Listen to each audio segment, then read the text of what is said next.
Here we are. We had the new moon in Aquarius this morning. Today is January 29th. We had the new moon exact at 7:35 a.m. Here's what we're going to talk about tonight. First, we're going to talk about me, your astrologer. We're going to talk about 2025. Happy New Year. Happy? What's going on astrologically right now, and why does everything feel so incredibly intense? I chose that word carefully. Then we're going to talk about the new moon in Aquarius, which is also the Lunar New Year today. Happy New Year, and how to work with it. We're going to have a little sneak preview about the upcoming astrology for the rest of the year, what to expect, and what I'm offering as an astrologer to support you. And I'm going to save some time at the end for questions. And also, like I said, if you have a burning question and want to chime in at any moment, go for it. And for those of you who just came in, welcome. And you can drop your sign and where you're joining us from in the chat. So first, meet your astrologer. That's me, Emily Neptune, Emily Klemkowitz. Emily Neptune is my astrologer name. I'm a Pisces sun, Taurus moon, and Scorpio rising. I got my degree in art history and French from NYU. Then I did some interior design stuff at Parsons. And I work full-time as an interior designer. I think my coworker's here, Kenna. Shout out to Kenna. I've worked in the interior design world for over 20 years. I worked in the film industry as well. I started studying astrology seriously in 2012 when I took a class in Brooklyn, and I got super hooked right off the bat. I took another class when I moved to Atlanta in 2016, and it was called The Upcoming Astrology of 2020. And then my mind was blown when I saw how it all played out. And astrology gave me so much comfort and peace when the world got turned upside down. And I thought, I really want to share this with people. And I started doing consultations and seeing clients in 2020 when we were all locked down. I consider it to be my life's work, and I'm a forever student. I'm always listening to podcasts and reading books and taking classes, even though I'm giving classes as well. And I just love it. So that's me. How I use astrology. I'm a humanistic astrologer. Another astrologer named Dane Rudyard made that term up. That just means that the way I use astrology deals with the human experience on Earth. So I'm doing this work in the name of being of service and helping people learn more about themselves and grow into their best, most complete and happiest selves. For the nerds in the crowd, I use the Placidus house system, and I use astrology for timing. I don't do predictive astrology per se, but I do look at kind of the astro weather forecast. I can use astrology to look at eras or seasons in life to remind us of divine timing for things, and I can help you with that as well. I don't believe there's such a thing as a bad chart, just a challenging chart or challenging moments in time. And I definitely do not wheel and deal in fear. I am an unapologetic optimist, but also a down-to-earth realist. So with all that said, let's get into 2025, a year like no other. I carefully chose that byline. Some alternates were 2025, no rest for the weary. 2025, why does everything suck? 2025 feels like an expensive dystopian hellscape. Or can we just hibernate through this, please? The answer is no, we cannot. We got to do it. 2025 is under the influence of Pluto. Now, this is Pluto right here, little Pluto, demoted by NASA, but huge and important in our hearts. NASA says it's a minor planet. In astrology, it's a major planet. It's the planet of birth and death and transformation. It is very much the reason for the season that we are in astrologically right now. So many things are happening right now that are huge Pluto transits at this moment in time. We have the Pluto return of the United States. Because we don't have too much time, I'm not going to get too much into that, but if you've been following astrology at all, you know what the Pluto return of the US is. It's basically a moment that is forcing the United States as a nation to kind of burn everything down and start over again and reevaluate how everything is done and have a real moment of reckoning. We have had Pluto go into Aquarius in November 2024 after being in Capricorn since 2008. We'll talk a lot about Aquarius.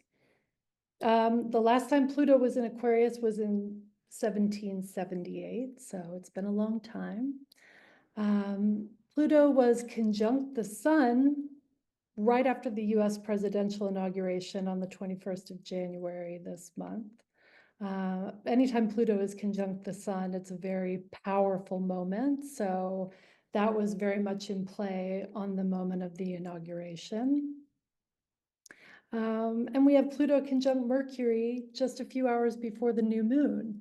I'm throwing a lot of astrological gobbledygook at you about Pluto. So if you don't have too much of a background in astrology, you might not be following what I'm talking about right off the bat, but just know that the planet of transformation is large and in charge right now. And anytime we have Pluto on board, we have kind of an energy of non-negotiable change and a let go or be dragged feeling going on in the collective. Non-Pluto related, but equally important, we have the nodes in astrology shifting from Aries, Libra into Virgo, Pisces. The nodes are kind of the reason why we're all here, kind of our path in life. The North Node is where we're headed. The South Node is what we've been there, done that energy. And that's a big deal. And all the other outer planets are changing signs this year. Now, all this is why astrologers have been kind of freaking out about 2025 and saying that much how we said 2020 was going to be very much a year of change, 2025 is like there's going to be life before and life after 2025. These are all the reasons why. I'm going kind of fast. I'm racing on through. I'm going to say a quick word about the Lunar New Year because you'll see it has a lot of overlap with Pluto. It's the year of the wood snake. I don't know much about Chinese astrology, but I just wanted to mention it. Happy New Year. The date of the Lunar New Year, I learned, is determined by the lunar calendar, and it always falls on the second new moon after the winter solstice. So it's today, and the last wood snake year was 60 years ago in 1965. I believe we do have a 1965 baby in the crowd here. So that 1965 babies are wood snake babies, and this is their year again. Attributes and key points of the wood snake: steadfast determination, fortitude, evolution, transformation, shedding of skin, and it relates to the energies of Earth. Now we're going to get into the new moon itself. And before we get into the archetype of Aquarius, I wanted to talk about what a new moon is anyway. What is a new moon? So it's the beginning of the lunar cycle when the sun and moon are at the exact same degree or conjunct in astro speak. It means that they're also in the same zodiac sign if they're at the same degree. And new moons are generally considered to be a great moment for getting things started because it's the fresh new energy of a new cycle to get things up and running. Interestingly, the gravitational pull of a new moon is considered to be the strongest of all the moon phases because it has the energy of the sun and the moon together. and it's aligned with the sun.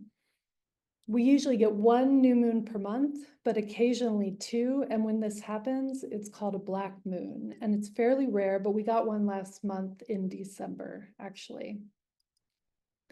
And this new moon that we're having today, the moon family that it is starting, the full moon is going to be in July of 2026. So next July will be the full moon that relates to this new moon.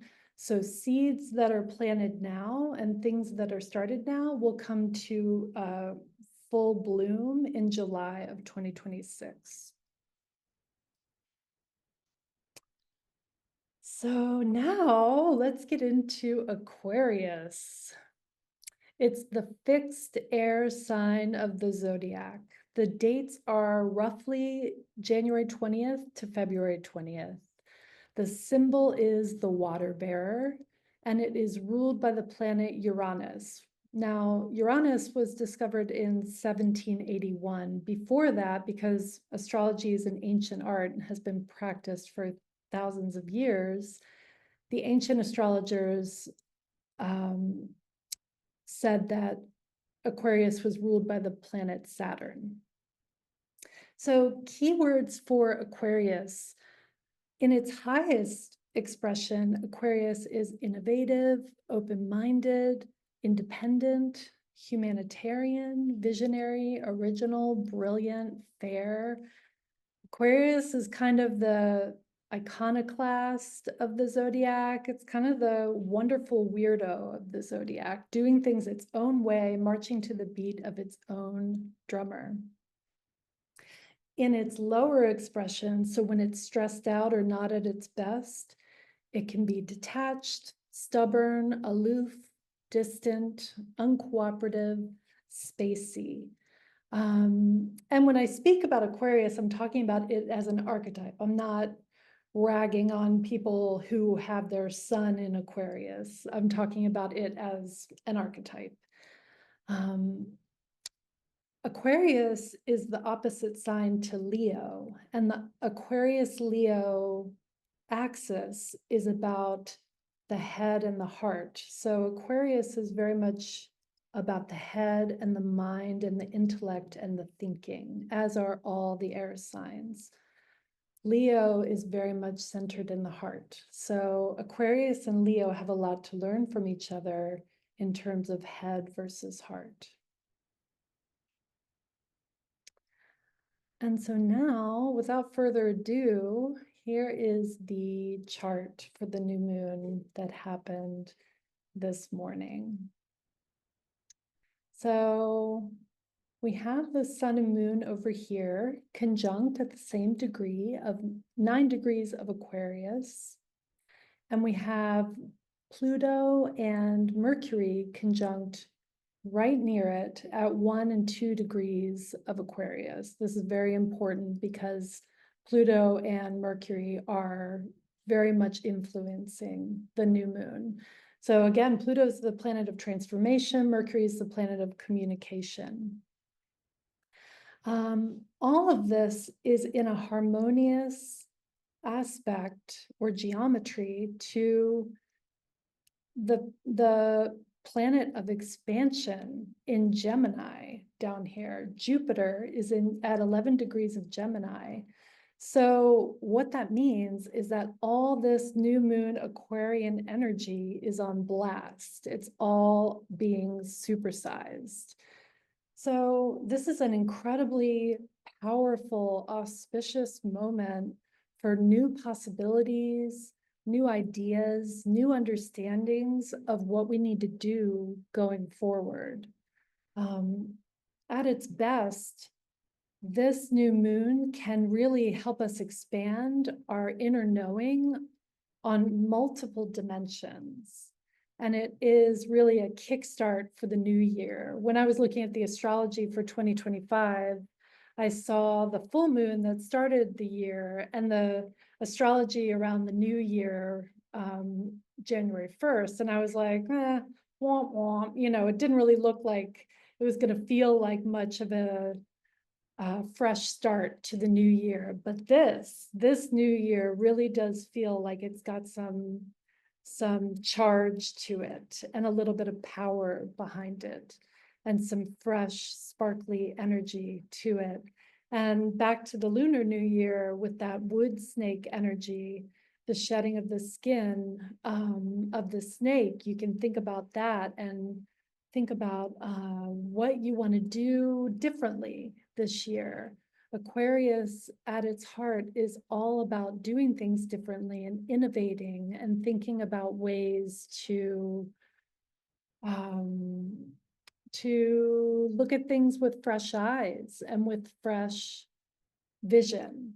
And to have the Pluto and the Mercury right there also in Aquarius, it's incredibly powerful. So all that is great and well and good, but unless you've been under a rock or, I don't know, hiding out in Panama or something, I don't know, you may have noticed that the collective feels super heavy and super intense and super freaky and scary right now. I mean, I don't know if I'm the only one that feels that way, but I certainly do feel that way. And like I said earlier, it feels like 2025 is off with a bang. And we really did expect as astrologers that that would be the case and that 2025 would not come to play. And it really feels like we are on the precipice of this massive change, and we are. And there are enormous changes coming in the next couple of months.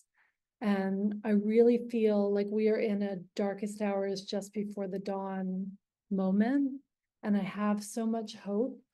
And I really want to share that hope, that even though things are moving in this, feel like they're moving in this incredibly dark direction, I feel like there's a lot of hope.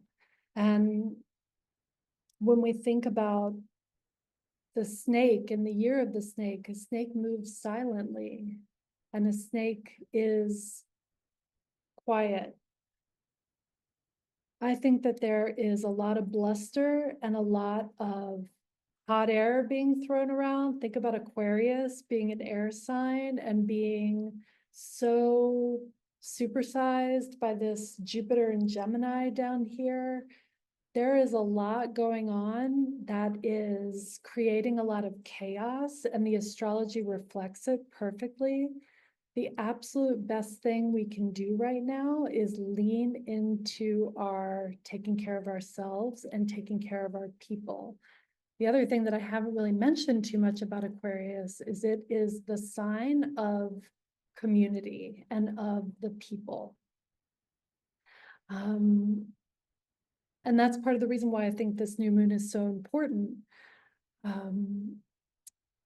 If that makes you exhausted, even hearing about that the mandate is to take care of yourself and your people, I'm hoping that you can reframe it and reformat it for yourself. Because what I mean when I say that is I want you to focus on finding joy and finding fun and finding peace. And I want you to remember that you're here to love and be loved and to give and receive love, and not here to be a cog in the machine, and not here to constantly be absorbing terrifying information.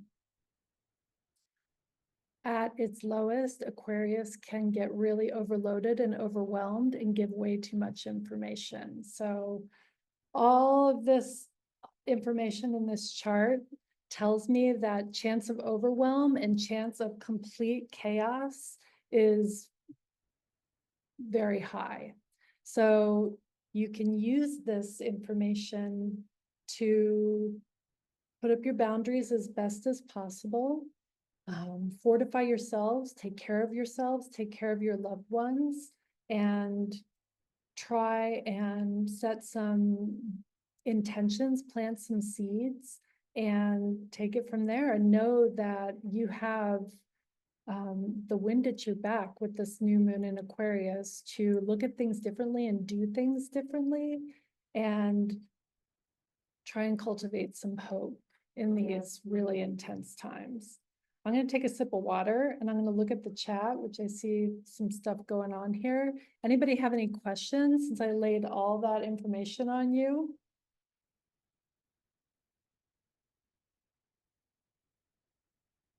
There's so much more to say about this chart, and it was actually kind of hard for me to pick and choose what I was going to talk about with this.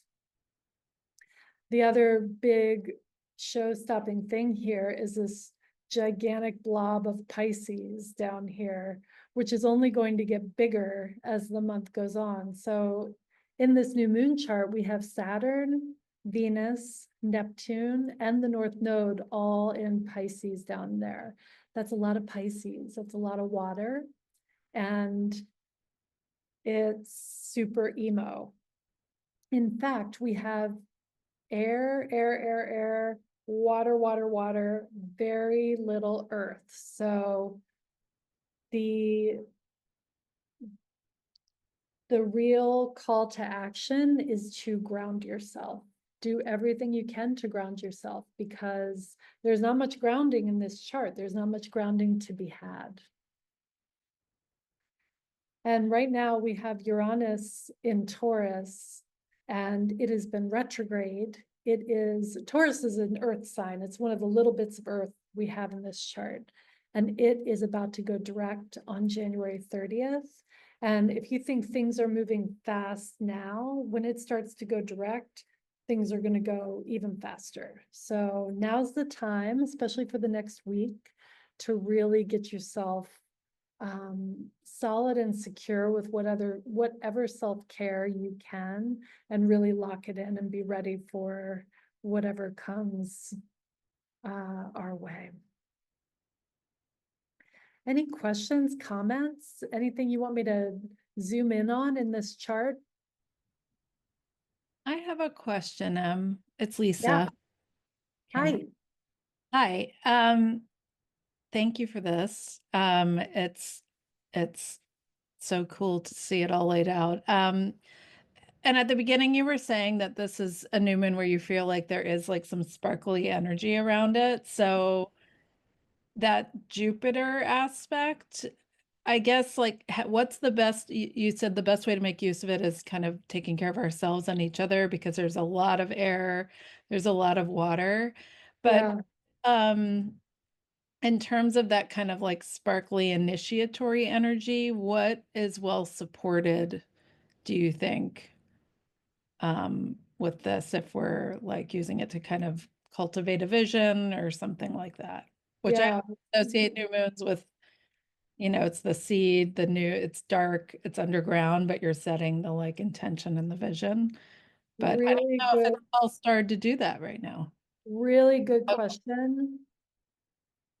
I think it's a great time to Oh, I see. You are figure out at what's a slide answering my question. I think it's a great time to figure out what's working and what's not, and think about that Aquarian innovation. Think about ways to do things differently and cut out what's not working. It can be as simple as like getting rid of that pair of pants that is really uncomfortable, but you're still wearing it because you've just not thrown it away. Like, throw them away. Or it could be as like, intense as making plans to move out of your house that's you've been wanting to move out of, or whatever.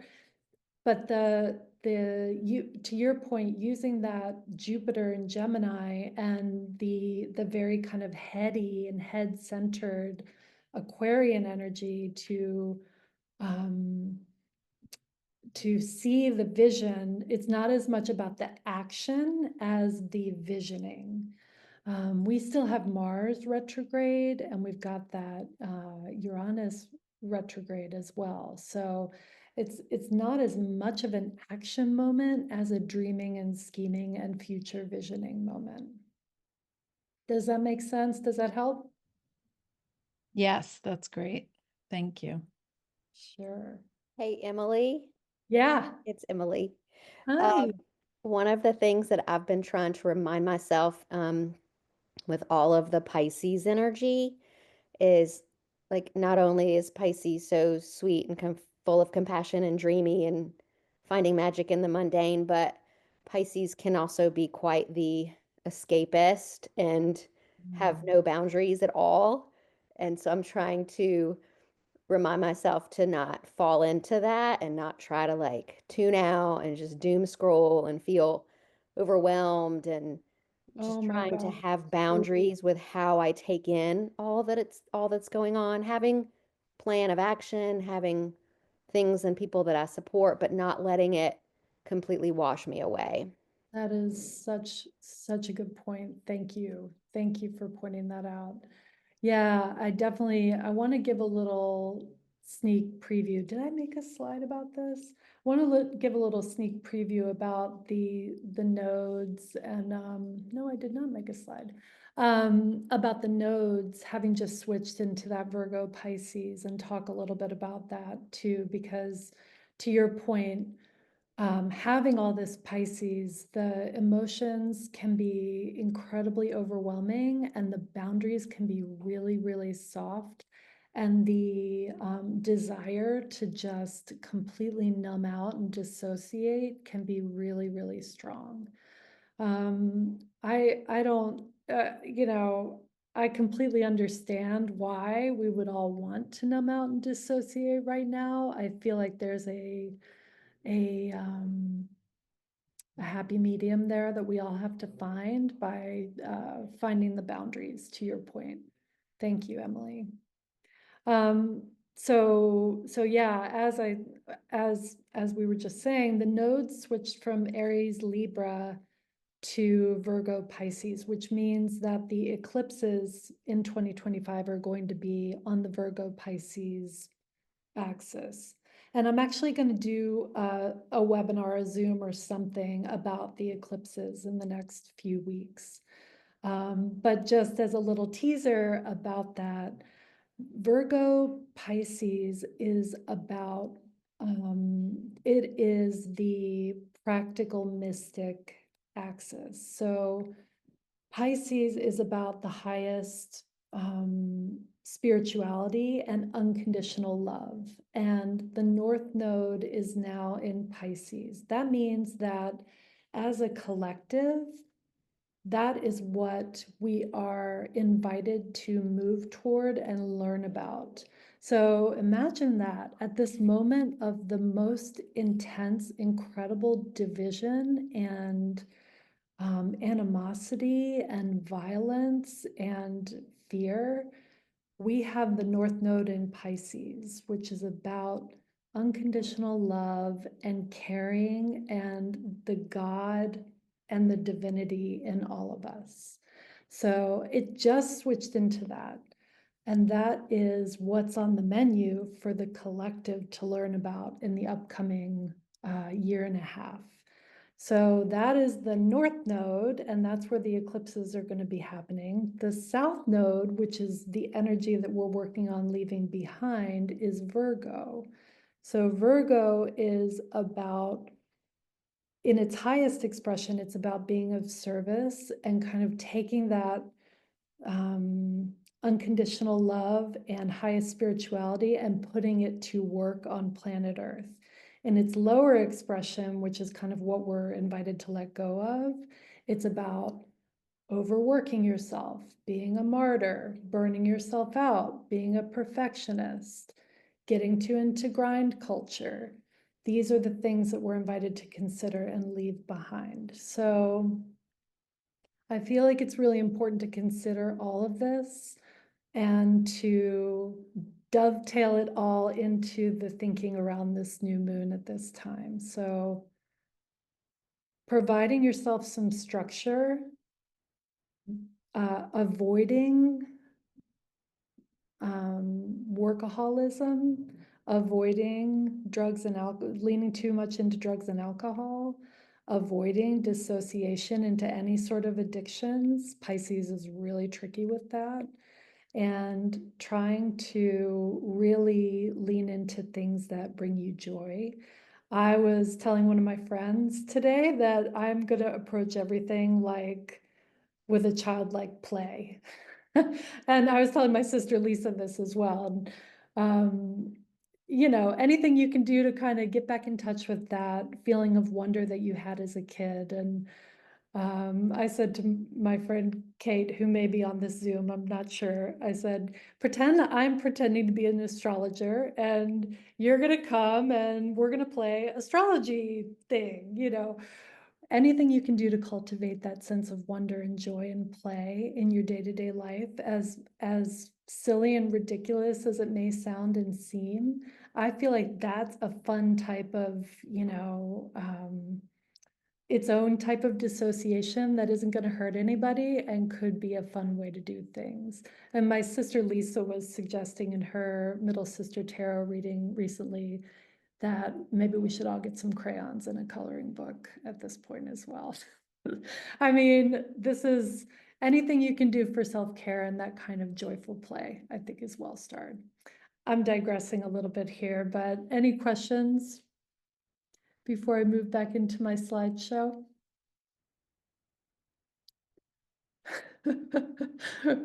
Raina, I'm seeing the Virgo rising in me doesn't know how to have fun. Well, gotta lean back in, girl.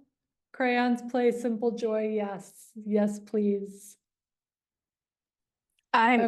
This is Kate of the play. Hi. Hi. I have a question, and maybe you said this and I missed it because I was getting my dinner, but what does set in motion a timeline jump mean? Okay. Oh yeah, thank you. So with all this fast moving energy, I want to offer that seeds that you plant right now and things that you put into motion right now might move extra fast. Just want to put that out there. You might be able to make things happen on a very speedy timeline this year, kind of like a little bit of magic. That's what the astrology is saying, and report back to me. Let me know. Does that answer your question, Kate? I'm going to say it does. Any other questions? Yes, I'm sorry, I'm terrible at Zoom. But I did put in the chat. I'm here for that. I'm liking that. I'm picking Okay. up what you're putting down Yeah. right there. Okay, good, good, good. Uranus direct has a lot to do with that. Uranus is the planet of speedy, sudden shifts and changes. That's how that rolls.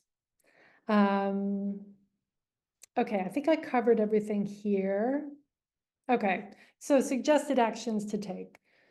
So I see babies in here. I don't want to go too much into the curse words, but what are 3 areas in which I am amazing? You can read what I said here. What are my favorite things to do? What lights me up and brings me joy? It sounds a little Pollyanna-ish, but let's just lean into this. I think it's important to right now. What are 3 things that are no longer working for me that I can cut out right this minute? The pair of pants analogy, or more intense, like the nightly cocktail that makes you feel awful the next morning, cut them out. Let go what's no longer working. It's time. This is a great moment for making changes that might be a little overdue as well. Let go of perfection. It's now your sworn enemy. Embrace the unknown. It's now your BFF. Start small with changes and remember that every little bit counts, and remember, no more perfection. Ways I can support you. Join my mailing list for updates. Oh, I was going to drop the link in the chat, which I will do. If you haven't already done that, I'm going to really try to cultivate my mailing list because I'm deeply disturbed by the whole meta situation, and I would love to be able to just get on Patreon or something like that and have a mailing list instead of being on social media. I want to do more of these new moon, full moon Zooms. I'm here for you for one-on-one readings. I'm here for couples, best friend readings. I would love to do some best friend readings. Family readings as well. If you want to do reading with your mom or your sister, your brother, your dad, whatever. group events and parties, classes and workshops. I'm doing an intro to astrology class that's starting on Zoom on Monday. All the information's on my website, and I do offer gift certificates as well. And the end. Thank you so much. I am here for more questions, comments, anything, anyone. This has been a total pleasure. And thank you so, so much for being here.